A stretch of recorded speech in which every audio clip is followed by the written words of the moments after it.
Hello friends, welcome in our channel. मैं हूं आपका दोस्त गोविंद शर्मा। जैसा कि आप सबको पता है, हम पढ़ रहे हैं यहाँ पर ज्योग्राफी। और ज्योग्राफी में आज की क्लास में मैं आपको कराने वाला हूं भारत के द्वीप। भारत के द्वीप कौन कौन से हैं और यहाँ से कौन कौन से क्वेश्चंस पूछे जाते हैं, इसके बारे में चर्चा करेंगे इस वीडियो में। तो बेहतरीन वीडियो आपकी रहने वाली है। और साथ साथ मैं आपको बता देता हूं, ध्यान से सुनना। पहला ही क्वेश्चन कि भारत एक प्रायद्वीपीय देश है, बता चुका हूं। भारत की जलीय सीमा कितने किलोमीटर है, ये आपको कमेंट बॉक्स में बताना है। और भारत के कितने राज्य तट पर आते हैं, ये भी आपको कमेंट बॉक्स में बताना है।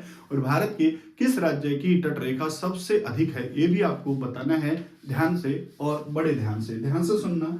भारत के यहां अगर देखें तो 4 यूटी जो आते हैं वो तट पर आते हैं।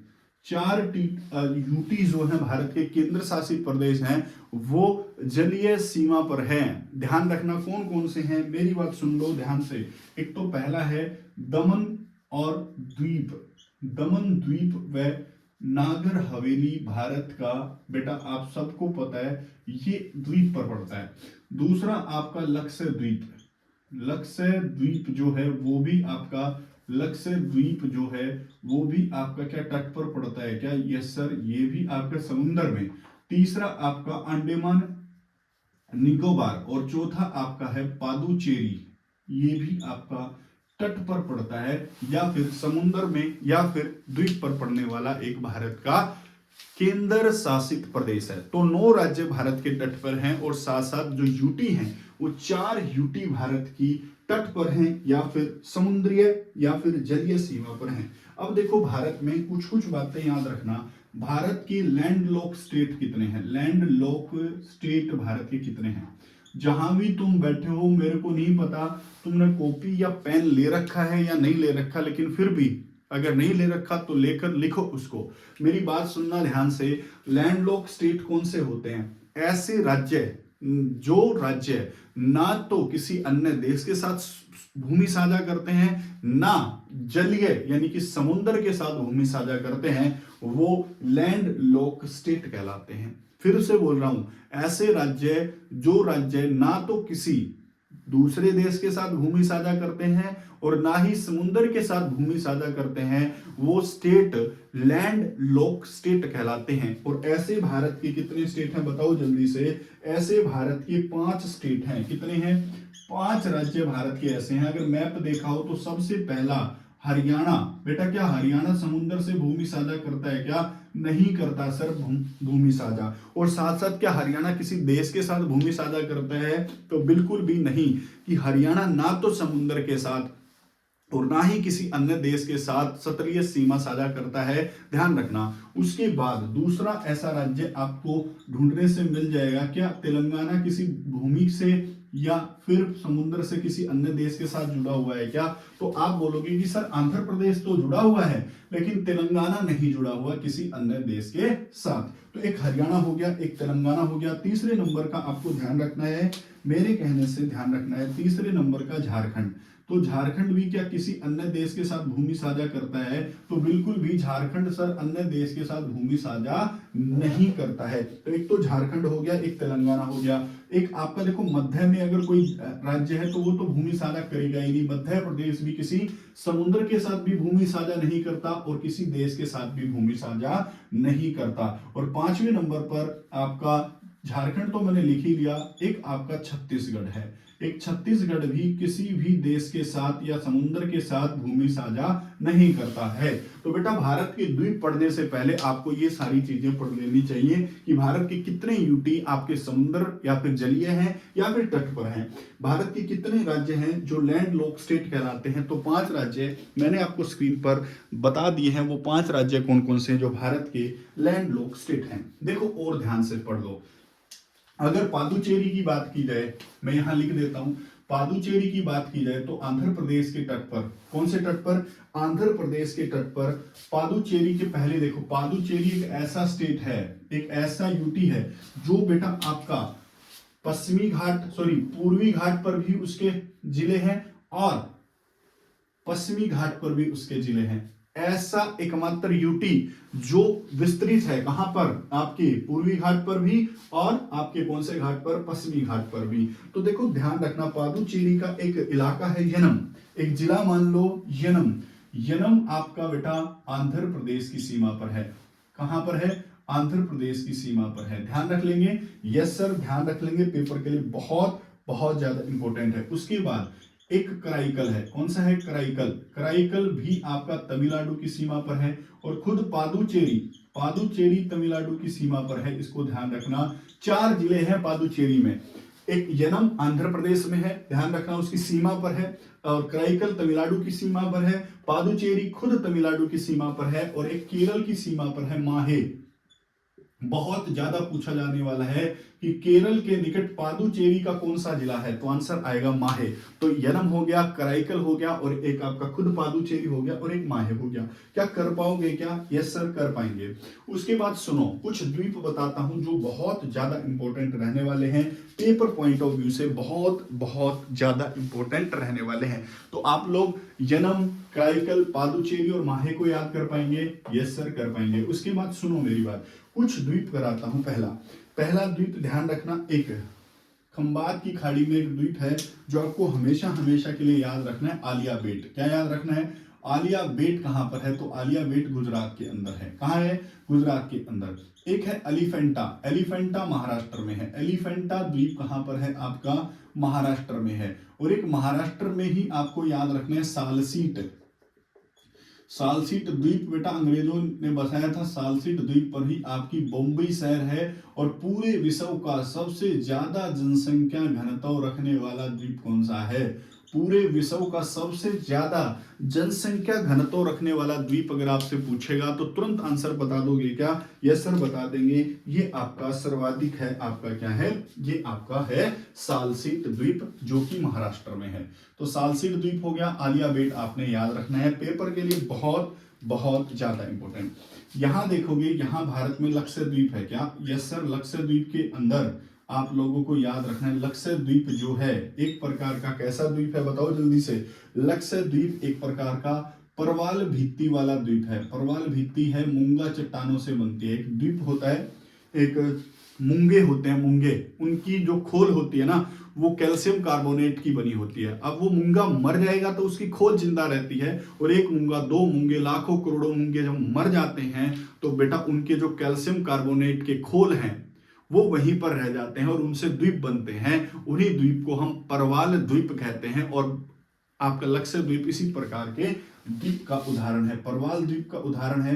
और कैल्शियम कार्बोनेट, कैल्शियम कार्बोनेट मूंगे की चट्टानी इसको कहते हैं बेटा। और आपका लक्षद्वीप का सबसे बड़ा द्वीप पेपर में पूछा जाता है, लक्षद्वीप का सबसे बड़ा द्वीप कौन सा है? तो वो आपका एड्रोइट। कौन सा है?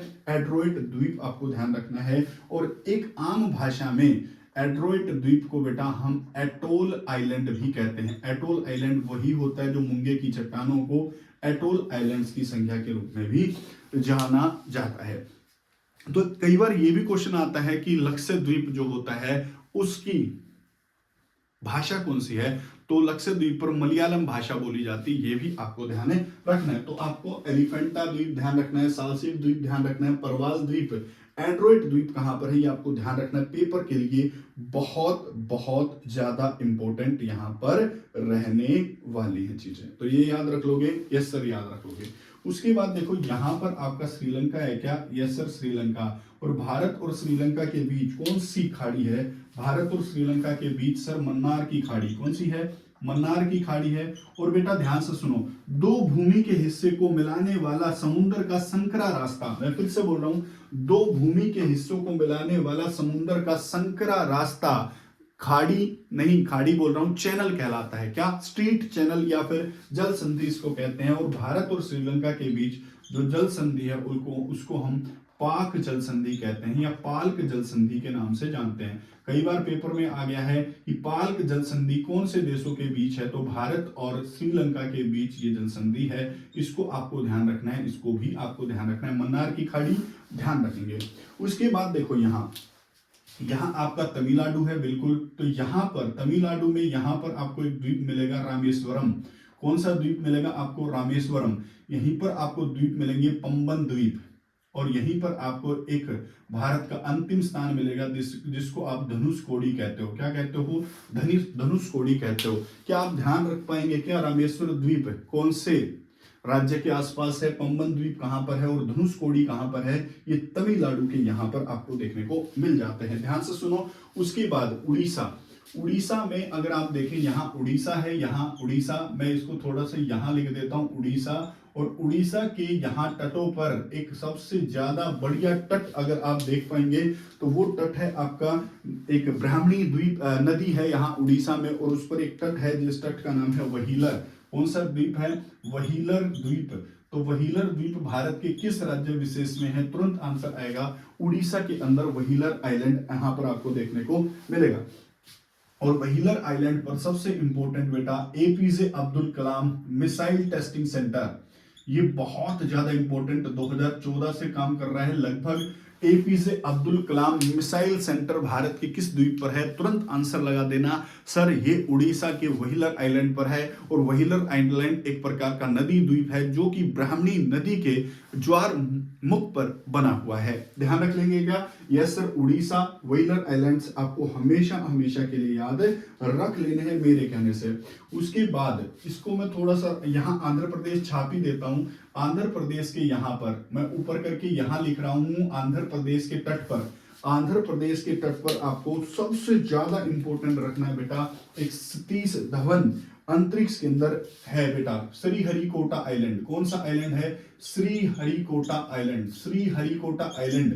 और इसके ऊपर बेटा आपका सतीश धवन अंतरिक्ष केंद्र है भारत का। सतीश धवन अंतरिक्ष केंद्र भारत का किस राज्य विशेष के द्वीपों पर बनाया गया है? तो सतीश धवन अंतरिक्ष केंद्र भारत में आंध्र प्रदेश के श्रीहरिकोटा आइलैंड्स पर बनाया गया है। ध्यान रखना। उसके बाद यहां देखोगे, यहां पश्चिम बंगाल में न्यू मयूर द्वीप है। कौन सा है? न्यू मयूर द्वीप है। और बेटा गंगा सागर द्वीप, ये दोनों बहुत ज्यादा पूछे जाते हैं कि भारत में गंगा सागर द्वीप और न्यू मयूर द्वीप भारत के किस राज्य विशेष में है? तो आंसर आएगा आपका यहां पर है। बिल्कुल ध्यान रख पाओगे क्या? यस सर, इतनी बातें तो हम भूलने के नहीं है। मैं एक बार देख लेता हूं क्या वीडियो चल रही है। यस सर, वीडियो तो चल रही है, कोई दिक्कत ही नहीं। चलो, तो क्या आप लैंडलॉक स्टेट अगर सीख पाए तो मैं इसको थोड़ा सा यहां से रफ कर देता हूं, क्योंकि मैं यहां छापने वाला हूं आप लोगों के लिए अंडमान निकोबार की कुछ थ्योरी। अंडमान निकोबार आपको पढ़ना पड़ेगा, क्योंकि अगर आप पढ़ रहे हो भारत के आइलैंड, तो भारत के सबसे बड़े आइलैंड्स हैं अंडमान निकोबार, जहां पर लगभग 575 के आसपास द्वीप हैं। भारत के सबसे बड़े द्वीप समूह में से अगर मैं बात करूं तो आपका अंडमान निकोबार, जहां पर 575 से 76 द्वीप हैं, और ये भारत का सबसे बड़ा द्वीप समूह है। दुनिया का सबसे बड़ा द्वीप समूह की बात करें तो वो इंडोनेशिया है, और दुनिया का सबसे बड़ा द्वीप की बात करें तो वो ग्रीनलैंड है। 3-4 क्वेश्चन में सिर्फ बातों में आपको बता पाया हूं, वो आप तक पहुंचे होंगे, आपने नोट भी कर लिए होंगे। बात करेंगे अंडमान निकोबार की, तो सबसे पहले देखो अंडमान निकोबार, यहां पर आप आ जाएं तो यहां पर सबसे पहले आप छापेंगे कोको आइलैंड। कौन सा आइलैंड है? Coco Island. Coco Island Andaman Nicobar का हिस्सा है, लेकिन फिलहाल इस पर म्यांमार देश का कब्जा है। आपको ये ध्यान रखना है, पेपर के लिए बहुत बहुत ज्यादा इंपॉर्टेंट है। उसके बाद आपको ध्यान रखना है उत्तरी अंडमान। कौन सा है बेटा? नॉर्थ अंडमान आएगा। उसके बाद आपका मध्य अंडमान आएगा, और उसके बाद आपका दक्षिणी अंडमान आएगा। क्या तीनों याद हो जाएंगे क्या? उत्तरी अंडमान, मध्य अंडमान और दक्षिणी अंडमान द्वीप समूह आपको ध्यान रखने, पेपर के लिए आपको याद रखने। उसके बाद आपका कार निकोबार एक द्वीप आता है, कार निकोबार एक द्वीप आता है। और उसके बाद क्या दिखाई दे रहा है कि यहाँ इतना नीचे तक, हाँ, कार निकोबार मैं थोड़ा सा ऊपर छाप देता हूं आप लोगों के लिए, यहां देख लो इसको, क्योंकि दिखाई नहीं देगा तो पढ़ाने का क्या फायदा। देखो, सबसे पहले आपका कोको आइलैंड आता है, जिस पर कब्जा किसका है? म्यांमार का कब्जा है सर। उसके बाद आपका नॉर्थ अंडमान आता है, उसके बाद आपका मिडिल अंडमान आता है, और उसके बाद सर आपका साउथ अंडमान आता है। उसके बाद सर आपका कार निकोबार आता है, और उसके बाद आपका ग्रेट निकोबार आता है। ग्रेट निकोबार, क्या ध्यान रख पाओगे क्या? यस सर, ध्यान तो रखने पड़ेंगे, बिल्कुल बिल्कुल ध्यान रखने पड़ेंगे। देखो, नॉर्थ अंडमान पर सबसे ज्यादा इंपॉर्टेंट एक बात आपको याद रखनी है, सैंडल पीक। क्या याद रखोगे? सैंडल पीक कहां पर है?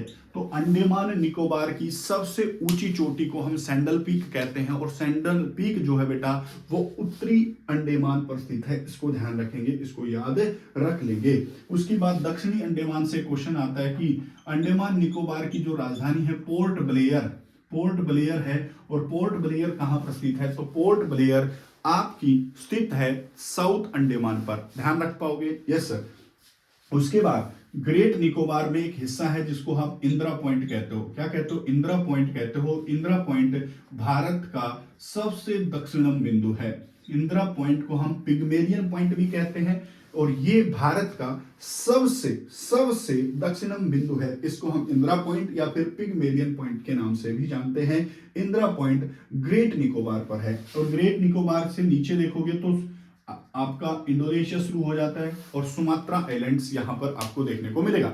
अभी मैंने आपको बताया था कि भूमि के दो हिस्सों को जोड़ने वाला समुद्र का संकरा रास्ता स्ट्रीट कहलाता है या फिर चैनल कहलाता है। वैसे ही अगर आप देखेंगे यहां पर, तो बेटा कोको आइलैंड और नॉर्थ अंडमान के बीच यहां पर आपका एक चैनल है जिसको आप कोको चैनल कहते हो। क्या कहते हो? Cocoa channel. पेपर में बहुत ज्यादा पूछा जाएगा कि कोको चैनल निम्न में से कौन से चीज के बीच में है। उसके बाद साउथ अंडमान, साउथ अंडमान और निकोबार के बीच में, कार निकोबार के बीच में यहां पर 10 डिग्री चैनल है। कितने डिग्री चैनल है? 10 डिग्री चैनल निम्न में से कहां पर है? तुरंत आपसे पूछ लेगा कि 10 डिग्री चैनल दक्षिण अंडमान और कार निकोबार के बीच में आपको देखने को मिल जाएगा। उसके बाद दो बातें और आपको ध्यान रखनी है मेरे कहने से।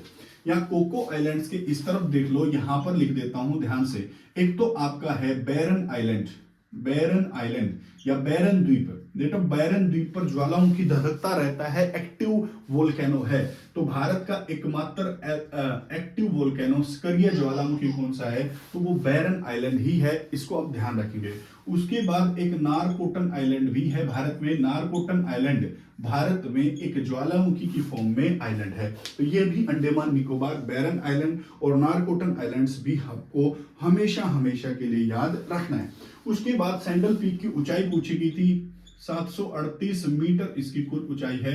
ये भी आपको ध्यान रखना है, ये भी आपको हमेशा हमेशा के लिए ध्यान रखना है। और एक क्वेश्चन और रह गया, ध्यान से सुनो। सुमात्रा आइलैंड और भारत के बीच एक ग्रांड चैनल है। कौन सा चैनल है?